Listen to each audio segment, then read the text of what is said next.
많이 무덥죠? 우리 이 시간에 이렇게 한번 인사했으면 좋겠습니다. 당신은 주책입니다. 우리 양옆에 성도들을 바라보면서 한번 인사해 볼까요? 당신은 주책입니다. 이 말은 줄임말인데 어떠한 줄임말일까요? 서영교회 수준이, 제가 이렇게 가끔씩 주일학교 집회나 나가서 물어보면 선생님들은 잘 모르세요. 교사들이 분명히 줄임말을 더 잘 알아야 되는데 모르는 경우들이 있는데, 이 자리에 계신 우리 서연의 우리 가족들은 수준이 월등하신 것 같습니다. 우리 다시 한 번 더 줄임이 아니라 완전한 말로 이렇게 인사합시다. 주님께서 책임져 주십니다. 날씨가 많이 무덥지만 이 날씨 가운데서도 우리의 삶들 가운데에 반드시 주님께서 함께하여 주시고 주님께서 우리의 인생을 책임져 주십니다. 믿으십니까?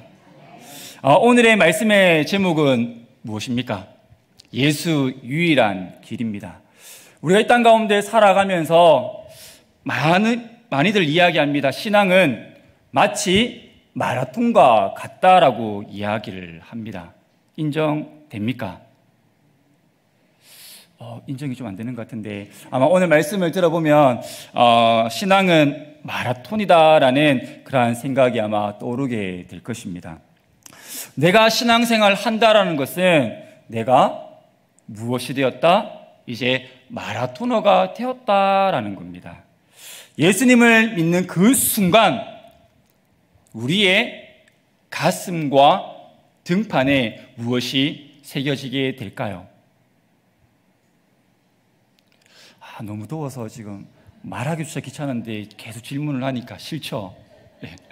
우리가 예수님을 믿는 그 순간에 우리의 가슴과 등판에는 마라토너처럼 이제 천국 마라토너라는 이제 그 번호가 숫자가 새겨지게 됩니다.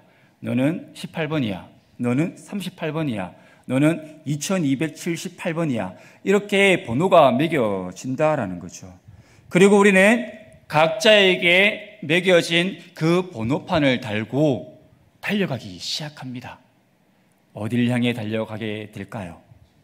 천국을 향해 달려갑니다. 바울은 빌립보서 3장 14절에서 이렇게 고백했습니다. 표대를 향하여 그리스도 예수 안에서 하나님이 위에서 부르신 부름의 상을 위하여 달려가노라. 이 말씀을 표준 새 번역으로 번역해서 보면 이렇습니다. 우리 함께 한번 읽어보겠습니다. 표준 새 번역으로 되어 있는 말씀인데요. 화면 한번 띄워주시겠습니까?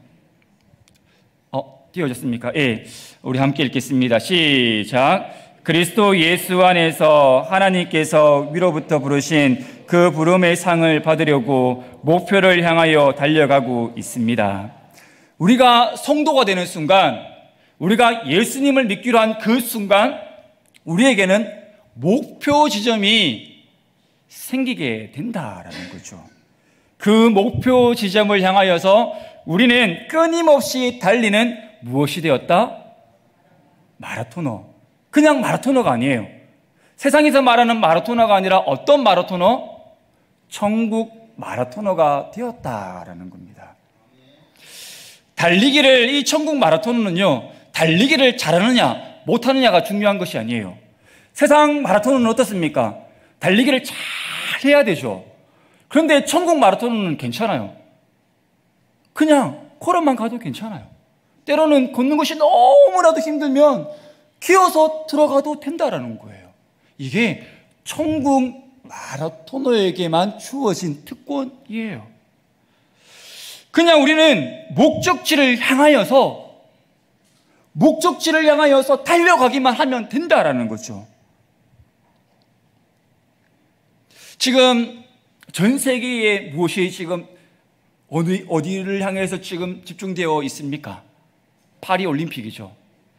많은 선수들이 각자의 그 분야에서 최고의 기량을 발휘하기 위해, 그리고 파리라는 그 올림픽 경기에 참여하기 위해 몇 년이라는 시간 동안 운동을 합니까?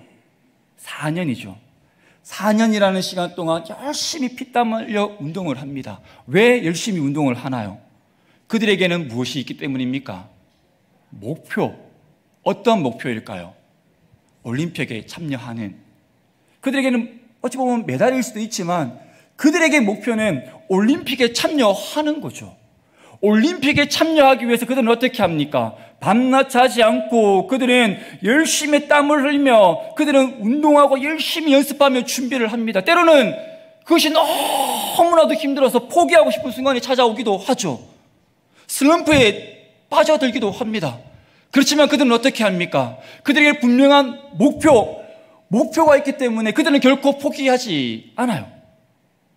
그들은 목표를 향해서 달려갈 뿐입니다.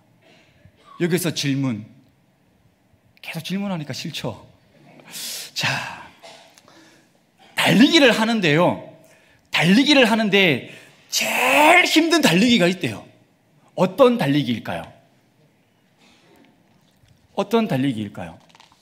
이 달리기는요, 상상 초월합니다. 어떤 달리기일까요? 제가 조금 전에 다 힌트를 줬습니다. 어떤 달리기일까요? 100m일까요? 제가 초등학교 때 육상 선수라고 했죠. 에헤이, 기억 못 하신다. 제가 눈 딱 감고 딱 뜨면은 골인 했던 것이 아니라 골인 하려고 열심히 달려갔던 육상 선수였습니다. 예. 100m 달리기일까요? 뭐 400m, 800m 오래 달리기. 오래 달리기 예전에 많이 해보셨죠? 오래 달리기 하면 어떻습니까? 중간에 포기했던 그러한 경우들도 아마 있을 겁니다. 그리고 선생님이 한번 어떻습니까? 열심히 달리다가 중간에서 반대편으로 짧은 길로 오는 그러한 경우들도 아마 있을 겁니다. 우리가 달리기를 하는데 제일 힘든 달리기는 뭐냐? 목적지가 없는 달리기입니다. 그렇지 않나요? 목적지가 없는 달리기는 어떻습니까? 죽도록 뛰어야 돼요. 죽을 때까지 뛰어야 하는 게 목적지가 없는 달리기입니다. 우리가 예수님을 믿기 전 우리는 마라토너 선수였어요. 그냥 마라토너, 그냥 달려가는, 세상 가운데서 세상 사람들 같이 어울려서 그냥 달려가는 그런 마라토너였어요. 그런데 세상 가운데 살아갔던 그 마라토너는 아무런 목적지가 없이 달려가는 그런 마라토너였다라는 겁니다. 다른 사람이 뛰어가니까 나도 그 분위기에 쏠려서 뛰어가고, 다른 사람이 멈추면 나도 멈추고, 그렇게 분위기에 압도되어서 살아갔다라는 거예요. 그렇지 않습니까? 세상의 유행에 따라서 그것이 목적인 마냥 우리는 그것을 향해 따라갔던 것이 우리의 삶의 신앙의 모습이기도 했습니다. 예수님을 믿기 전에는 얼마나 목적지가 다양하게 바뀌었는지 몰라요. 예수님을 믿기 전에는 어쩌면 목적지가 없이 그냥 끊임없이 달려갔던 것이 우리의 모습이었어요. 그러나 우리가 예수님을 믿기로 한 그 순간에, 그 순간부터 우리의 목적지는 너무나도 분명하게 정해지게 되었죠. 우리의 목적지는 어디입니까? 바로 천국입니다. 우리가 결승점에 도착하게 되면, 결승점에 도착하면 테이프가 딱 쳐져 있죠. 그 테이프를 누가 들고 계실까요? 바로 우리 주님께서 들고 계신다라는 거예요. 그래서 우리의 신앙생활은요, 얼마나 빨리 뛰는가, 얼마나 잘 뛰는가가 중요한 것이 아니에요. 뭐가 중요할까요? 천국 마라토너에게 가장 중요한 것은 무엇일까요? 완주하는 겁니다. 완주하는 거예요. 걸어서 가더라도 완주해야 합니다. 기어서 들어가는 일이 있더라도 우리는 마침내 완주해야 한다라는 거예요. 이 완주의 길에 응원 메시지는 굉장히 중요하겠죠. 우리가 이제 마라토너가 열리게 되면 길거리에 사람들이 나와서 막 응원을 합니다. 왜죠? 그 경기하는 선수에게 조금이라도 힘을 보태고자 길거리에서 힘내라고 한 피켓을 들고 막 외치면서 함성소리와 함께 이제 응원을 합니다. 그런데 무조건 완주해야 하는 우리 천국 마라토너인 우리는요, 누구의 응원이 중요할까요? 세상 사람들처럼 많은 인파가 모여서 힘내, 힘내, 힘내라는 그 소리도 분명히 중요합니다. 그런데 우리에게, 천국 마라토너인 우리에게 한 사람의 응원 메시지만 있으면 된다라는 거예요. 그 한 사람이 누구입니까? 우리 주님이십니다. 우리 주님은 우리가 천국 마라토너가 그때는 그 순간 피켓을 들고 응원하고 계십니다. 우리는 그 응원을 통해 곧 힘을 얻을 것이고, 우리를 달리기를 하다 보면 숨이 벅차오를 때가 있죠. 포기해야 되나 말아야 되나, 그 순간에 찾아올 때가 있다는 거죠. 그때 우리 주님의 그 피켓, 그 응원 소리를 듣고 다시금 힘을 내어서 평안함을 찾고 목적지를 향하여서 달려갈 수 있게 된다는 거죠. 누구 때문에요? 바로 우리 주님 때문이라는 거죠. 그런데 우리는 천국 마라토너로서 천국을 향해 달려가고 있지만 세상은 어떻습니까? 우리를 그냥 내버려 두지 않는다라는 거예요. 그리스도인으로 살아갈 수 없도록 우리를 자꾸 뒤흔들어요. 야야, 아니야, 네가 가고 있는 길은 잘못된 길이야. 멈춰, 힘들잖아. 정말로 어리석은 지금 길을 가고 있어. 왜 그렇게 헐떡헐떡거리면서 달려가고 있어? 아니야. 그렇게 흔들어 버린다라는 거죠. 예수님을 믿기 전에는 아무런 불편함이 없었는데 예수님을 믿고 나면서 어떻습니까? 우리의 시간 사용, 그런 재정을 사용하는 부분, 그리고 사람을 만나는 그런 수많은 그러한 시간들 속에서 이 모든 것들이 바뀌어지게 되더라는 겁니다. 우리가 살아가는 이 세상은요, 결코 만만치 않은 세상이라는 겁니다. 예수님을 믿고 난 우리의 삶, 그 삶은요, 누구의 표적이 될까요? 사탄의 표적이 됩니다. 세상이 표적이 되어서 살아간다라는 거죠. 사랑하는 성도 여러분, 혹여나 그리스도인으로서 살아가는데 지친 성도가 있습니까? 그래서 믿음의 삶이 너무나 지쳐서 그리스도의 삶을 포기하고 싶은 성도가 있습니까? 아니, 어쩌면 믿음의 삶이 너무나도 힘겨워서 세상 속에서 우리가 살아가고 있지만, 내가 살아가고 있지만 세상 속에 살아갈 때에는 그리스도인이 아닌 것처럼 살아가는 성도가 있습니까? 우리 주님은요, 그 한 사람에게, 천국 마라토너인 그 한 사람에게 오늘 피켓을 들고 응원하고 계세요. 우리 주님은 어떻게 응원하고 계실까요? 오늘 본문이 쓰여질, 이 요한계시록이 쓰여질 이 당시의 황제는 도미티안 황제였습니다. 도미티안은 자기 자신을 하나님으로 부르기를 원했습니다. 가이사가 주님이시다, 이것을 선포하고 사람들에게 요구했지만 예수님을 믿는 사람들은 어떻게 했을까요? 도미티안 황제를 하나님으로 인정하지 않았어요. 황제 숭배를 하지 않았다라는 겁니다. 오직 주님을 믿기로 한 그 결단하는 그 순간부터 주님만을 바라보며 천국을 향하여 달려갔다라는 거죠. 그로 인하여서 황제의 분노를 싸게 됩니다. 그때부터 이제 로마 황제로 선택하지 않고 주님을 선택한 그 사람들은 어떻게 되었느냐? 한 역사가의 표현에 의하면 예수님을 믿는 사람들이 주님을 끝까지 믿으면 콜로세움이라는 경기장에 그 주님을 고백했던, 주님만을 믿기로 따르기로 했던 그 사람들을 데리고 가서 그곳에서 죽였다라고 합니다. 역사가가 그 한순간을 이렇게 이야기합니다. 방파레가 울리자 관중들이 조용해지면서 도미티안 황제가 경기장의 모습을 드러냈다. 감금되었던 많은 그리스도인들이 양의 가죽을 뒤집어 쓴 채로 경기장에 밀려 나왔다. 겁에 질린 그리스도인들이 한 곳에 모여 찬송과 기도로 자신의 영혼의 평안을 빌었다. 그것도 잠시일 뿐 곧이어 쇠창살이 열리면서 여러 마리의 굶주린 사자들이 뛰쳐나왔다. 사자 한 마리가 먼저 사냥감을 발견하고 공격해오자 한 곳에 모여있던 그리스도인들은 순식간에 뿔뿔이 흩어졌고 비명소리, 살려달라는 아웅송 소리와 함께 하나둘씩 사라져갔다. 행사는 밤까지 이어졌다.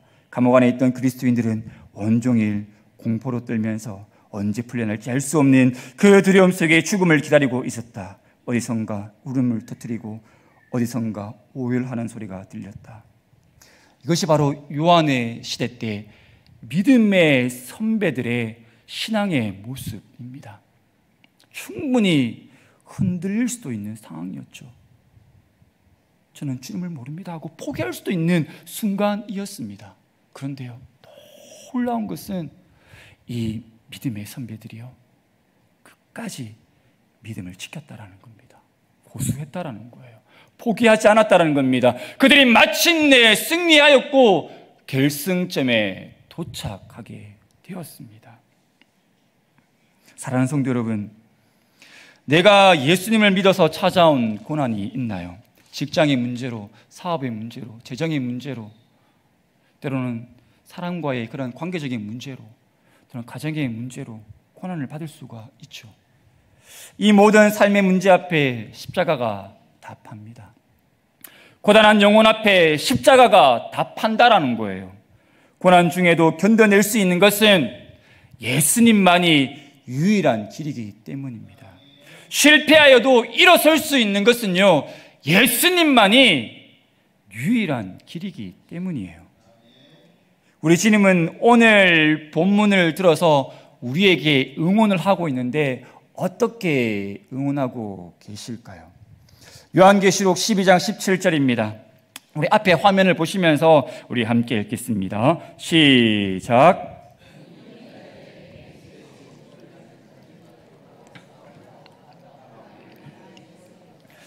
지금 용이 하나님의 백성들, 하나님의 계명을 지키며 예수의 증거를 가진 자들과 싸우려고 지금 어디에 있습니까? 모래 위에 있다라고 지금 이야기를 하고 있습니다. 그러면 여기에 등장하는 용이 누구인지 우리는 정확하게 알아야 되겠죠. 요한계시록 12장 9절에 보면 큰 용은 누구를 가리키고 있냐면 바로 옛뱀, 마귀, 사탄이라고 분명히 이야기를 하고 있습니다. 이 용, 이 사탄은 예수 그리스도를 믿는 하나님의 백성을 괴롭히기 위해 끊임없이 애쓰고 힘쓰고 있다라는 겁니다. 그러면 우리는 예수님을 믿는 그 순간부터 이제 무엇이 시작되었다라는 겁니까? 영적 전투가 시작되었다라는 거죠.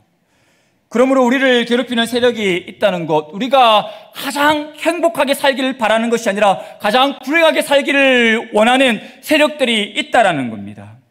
사탄이 우리를 공격하기 위해 머리 위에 있습니다. 그런데 연이어 사탄의 쫄개들이 등장을 해요. 사탄의 쫄개들이 어디에 등장을 하고 있냐면 요한계시록 13장입니다. 13장 1절부터 10절까지의 말씀을 보면 바다에서 이제 한 짐승이 올라와요. 그리고 11절부터 18절까지 말씀을 보면 땅에서 짐승이 올라옵니다. 그런데 이 사탄의 세력은 만만치가 않아요. 요한계시록 13장 13절 말씀에 보면 어떻게 말씀하고 있냐면 큰 이적을 행하되, 그리고 14절에서는 짐승 앞에 받은 바 이적을 행함으로, 지금 바다의 짐승과 땅의 짐승이 이제 엄청난 힘을 가지고 이적을 행하였다라는 것이죠. 결코 그들은 만만치 않은 대상이라는 겁니다. 하나님의 백성을 괴롭히는 이 용의 모습, 땅의 짐승과 바다의 짐승을 우리는 좀 더 자세하게 살펴볼 필요가 있습니다. 요한계시록 12장 17절 말씀을 다시 한 번 더 살펴보면 용이 하나님의 백성을 괴롭히는데 용이 있더라, 용이 존재했더라라고 말씀하고 있는 것이 아니라 어떻게 기록을 하고 있습니까? 서 있다, 모래 위에 서 있다, 서 있다라고 지금 이야기를 하고 있어요. 앉아있고 누워있고 있는 것이 아니라 용이 서 있다라고 이야기를 하고 있죠. 우리는 이 본문에서 서 있다에 좀 집중할 필요가 있습니다. 뱀이 먹잇감을 사냥할 때 어떠한 모습으로 있는지 혹시 아십니까? 뱀. 감사하네요. 뱀은 사냥감을 만만한 자기가 이것은 내가 먹어도 되겠다 싶은 사냥감을 발견하게 되면 막 기어가다가 갑자기 꼿꼿하게 세운다고 합니다. 그리고 자기보다 조금 더 큰 사냥감을 발견하면 관절을 쫙 늘려서 크게 입을 벌려서 그냥 한순간에 덮쳐버린대요. 삼켜버린다는 거죠. 지금 이 사탄이 어떻게 있다? 모래 위에 서 있다라는 겁니다. 용이 서 있는 이유는 전투태세, 우리를 잡아먹기 위한 그러한 모습으로 서 있다라는 겁니다. 즉 사탄에게는 무엇이 없다? 쉴 틈이 없다라는 거예요. 요즘 초, 중, 고, 대 방학이죠. 진짜 부러워요. 가끔씩 우리도 그런 생각이 들죠. 애들 보면 우리에게도 방학이 있으면 좋겠다. 예. 그런데 사탄은요, 방학이 없어요. 쉬지 않는다라는 거예요. 언제나 먹잇감을 찾아다니기 위해 항상 전투태세로 늘 꿋꿋하게 서서 찾아다니고 있다라는 거죠.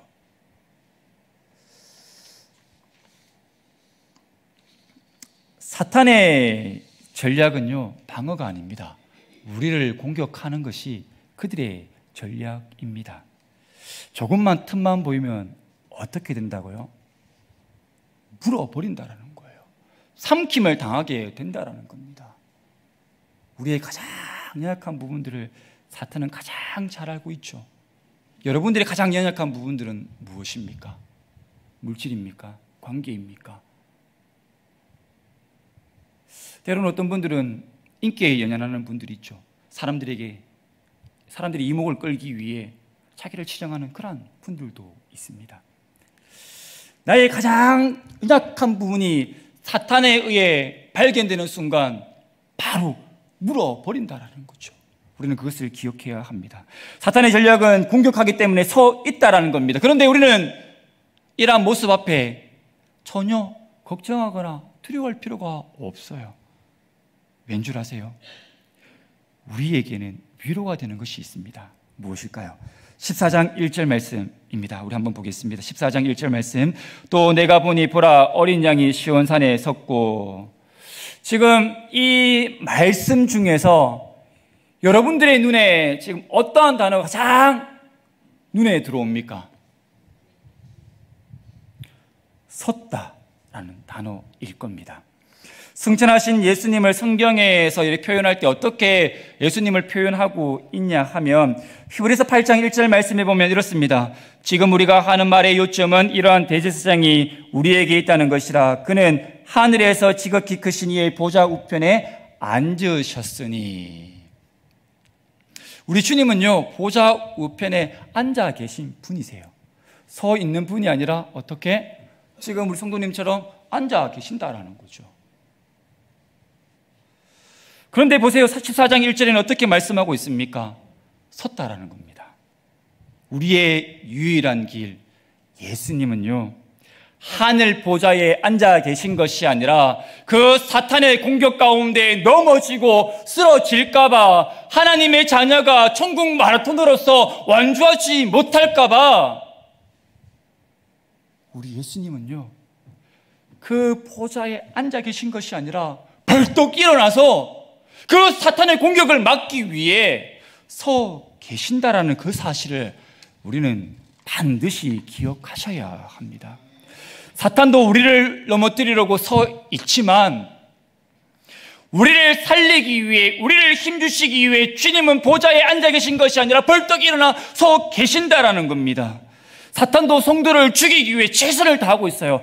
반대로 우리 주 예수 그리스도도, 주님도 우리를 살리기 위해 지금도 하늘의 보좌에서 서 계신다라는 사실을 기억하셔야 합니다. 그러면 주님이 시온산에 섰다라고 할 때에 이 섰다라는 표현을 우리는 정확하게 알고 있어야 하겠죠. 사탄이 서 있는 이유는 우리를 공격하기 위해 서 있어요. 그러면 주님이 서 있는 그 이유, 여기서 섰다라는 표현이 또 어디에서 사용되어져 있냐 하면 에베소서 6장 14절입니다. 에베소서 6장 14절 화면에 나와 있는데 우리 함께 읽어볼까요? 다 함께 시작. 너희 허리띠를 띠고 의의 후신경을 붙이고. 지금 서서라고 하고 있는데 이 말씀은 어떠한 말씀인가요? 전신갑주를 취하라고 할 때에 나오는 말씀이죠. 즉 주님께서 서 있다라는 이 표현은요, 완벽한 준비의 상태를 말합니다. 완벽한 준비의 상태로 서 있다라는 거예요. 그러한 모습으로 사탄이 공격해 올 때에 주님이 앞에 서서 야! 아니야! 라고 하면서 막아 선다라는 겁니다. 사탄의 공격 가운데에 우리가 쓰러질까봐, 우리가 넘어질까봐 우리 주님은요, 서 계시는데 어떻게 서 계신다고요? 완벽하게 준비된 상태로, 완전 무장을 한 상태로 늘 우리 주님은 서 계신다라는 겁니다. 더 정확하게 이야기하면 우리 주님이 우리를 대신해서 우리를 위해서 싸우고 계신다라는 거예요. 성경을 보면 주님이 서 계신다라는 표현이 흔하지 않은 표현인데 또 어디에 사용되어져 있냐 하면 사도행전 7장입니다. 사도행전 7장은 누구에 대한 말씀인가요? 스데반의 순교 장면이 기록되어 있죠. 스데반이 유대인들에 의해 돌에 맞아 죽는 그 가운데에 이제 환상을 보게 됩니다. 55절에 보면 이런 말씀이 기록되어 있어요. 스데반이 성령 충만하여 하늘을 우러러 주목하여 하나님의 영광과 및 예수께서 하나님 우편에 서신 것을 보고, 우리 예수님이 보좌 우편에 서신 것을 봤대요. 누가? 스데반이 봤대요. 추구하는 그 순간에 스데반이 믿음의 눈을 들어 하늘을 바라봤더니 주님께서 서 계신 것을 봤다라는 겁니다. 믿음을 지키기 위해 선한 싸움을 하며 정말 쓰러지지 않도록, 포기하지 않도록 그렇게 몸부림을 치는 그 가운데에 우리 주님께서 어떻게 하셨다고요? 서서 누구를 바라봤습니까? 스데반을 바라봤다라는 겁니다. 스데반은 많은 회중 가운데 둘러싸여 있었지만 혼자가 아니었던 거죠. 우리 주님께서 스데반과 함께 하셨다라는 겁니다.